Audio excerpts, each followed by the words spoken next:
ئامۆژگاری چییە بۆ خەڵک هەم بۆ زیادکردنی ڕوبەری دارستان و ڕواندنی دار و خزمەتکردنیان؟ ئەمە بەڕاستی لە ئێستا بەرە و وەرزیەوەچین گەشت و گوزارزیاکە خەڵک دەچنە دەشت و دەرەکان و شوێنی دارستانەکان بۆ گەشتکردن و بۆ سەیرانی خۆیان. بۆیە من لێرەوە داواکارم تەنها ئەوە ئاگر نەکەنەوە، ئاگرکردنەوە هەر بەڕاستی لە ناو دارستانەکانە ئەبێتە هۆی لە ناوچوونی دارەکانمان و لە ناوچوونی لە وەرگەکانیشمان بیرمان نەچێ.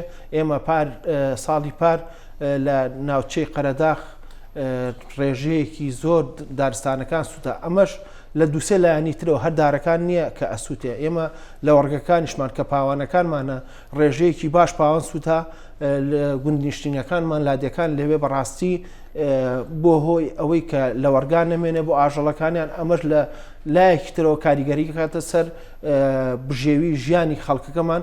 بۆیە ئەمە لایەنێکە کە ئاگر نەکەنەوە. لایەنێکی تریش ئەوەیە بەڕاستی ئەو شوشە و پیسەی کە خۆیان دوای خۆیان بەجێڵن لەو شوێنەیە بەجێ نێڵن و بیبەنەوە لەگەڵ خۆیانە، بۆ لەبەرەوەی لە کاتی گەرمایە ئەو شوشانە ئەبێتە هۆی وەکو زەڕیبینێکی لێە لەواچێ ئەو بە خەیاڵیانەیە ئەو شوشەیە بێ بە زەڕەبینێ و ئاگرەکاتەوە. لەبەرەوە تکە دوای خۆیان پاشماوەی خۆیان پاکەنەوە و لەگەڵ خۆیانە بیبەنەوە.